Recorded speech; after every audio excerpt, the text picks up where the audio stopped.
आज हम एक ऐसी यात्रा पर निकले जहां रास्ता सिर्फ पहाड़ों का नहीं था बल्कि खुद के अंदर जाने का भी था।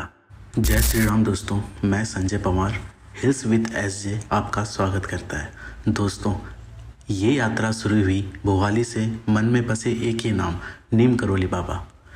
कहते हैं बाबा के दरबार तक कोई बस पहुंचता नहीं, बुलाया जाता है। हम तीनों ने सोचा गाड़ी छोड़कर अपने कदमों से अपनी श्रद्धा के साथ चलेंगे। रास्ता आसान नहीं था। 15 किलोमीटर जाना, 15 किलोमीटर वापस आना, कभी चढ़ाई कभी उतराई, लेकिन वो जवानी भी क्या जवानी जो भगवान के लिए काम ना आए। और रास्ते में सारी गाड़ियाँ जाम में फंसी हुई थी। हम उन गाड़ियों को देखते हुए चल रहे थे। तभी मन में एक ख्याल आया, लगता है हम भी गाड़ियों के साथ चल रहे थे। बस फ़र्क इतना था, वो जाम में खड़ी थी और हम सरदा में चल रहे थे। उनके शीशे बंद और हमारी सांसें पहाड़ों की हवा से भरी हुई थी। शायद ज़िंदगी भी ऐसी ही होती है। कुछ लोग रुक जाते हैं और कुछ लोग चलना चुनते हैं।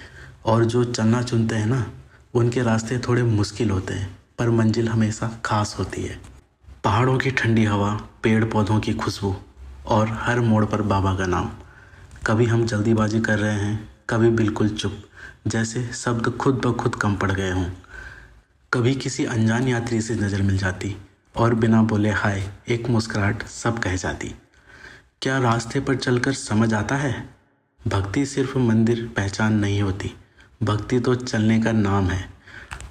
जब पैर दर्द करते हैं ना, तब ईगो पीछे छूट जाता है, सिर्फ विश्वास रह जाता है। कभी मन करता रुक जाएं, पर दिल कहता बस 2 कदम और शायद वही 2 कदम इंसान को अपने सबसे करीब ले जाते हैं। रास्ते में कई बार लगा अब बस हो गया, लेकिन फिर किसी कोने से आवाज़ आई, बाबा बुला रहे हैं, चलते रहो। और जब ऊपर से नीम करोली बाबा का धाम दिखाई देता है, उस समय जो सुकून मिलता है शब्दों में बयां करना मुश्किल है। आंखें भर आती है, पैर अपने आप तेज चलने लगते हैं और दिल सिर्फ इतना कहता है बस पहुंच गए।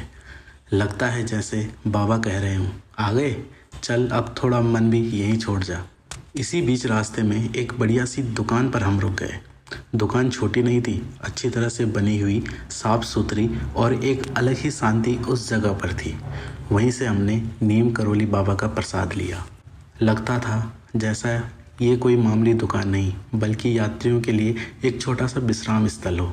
प्रसाद हाथ में आते ही मन और ज़्यादा भरोसे से भर गया, जैसे बाबा ने कह दिया हो चलते रहो, रास्ता सही है। मंदिर के अंदर की शांति, वो घंटी की आवाज़ और लोगों की चेहरे पर विश्वास। यहाँ कोई अमीर गरीब नहीं, कोई बड़ा छोटा नहीं, सब बाबा के बच्चे हैं। यहाँ हर कोई कुछ मांगने नहीं आता, कोई शुक्रिया कहने आता है तो कोई सिर्फ चुप रहेगा। इस यात्रा ने एक बात सिखा दी, जब हम अपनी सुविधा छोड़ देते हैं तभी कुछ सच में मिलता है। पैदल चलकर सिर्फ मंदिर नहीं मिलता, खुद से मुलाकात होती है। वापस आते वक्त पैर और ज़्यादा थक गए, लेकिन दिल बिल्कुल हल्का हो चुका था। लगता था जैसे बाबा साथ चल रहे हैं हर कदम पर, जैसे कह रहे हो चिंता मत कर, मैं हूँ ना। यात्रा के बाद ये महसूस हुआ, ज़िंदगी के रास्ते भी ऐसे ही होते हैं, कभी सीधे कभी मुश्किल, पर अगर विश्वास साथ हो तो मंजिल मिल ही जाती है। वापस आते आते रात हो चुकी थी। पहाड़ों पर अंधेरा उतर आया था। रास्ते कम दिखाई दे रहे थे पर विश्वास बिल्कुल साफ था। और जब वापस आ रहे थे तो गाड़ियों का जाम अब भी वहीं का वहीं था, वही लाइन, वही इंतज़ार, जैसा समय ही रुक गया हो। दिन में भी जाम था, रात में भी जाम था। बस फ़र्क इतना था, जाते वक्त हम सिर्फ चल रहे थे और वापस आते वक्त हम बदल चुके थे। शायद इसीलिए बाबा कहते हैं रास्ते बाहर के नहीं अंदर के होते हैं। अगर आप भी कभी ज़िंदगी में अटके हुए हों तो एक बार नीम करोली बाबा के धाम पैदल चलकर ज़रूर जाइएगा। शायद आपको भी कोई जवाब मिल जाए या फिर केवल शांति। आज का एक ब्लॉग यहीं ख़त्म करते हैं। अगले ब्लॉग में हम आपको ले चलेंगे गोलू देवता के मंदिर। तब तक के लिए जय श्री राम।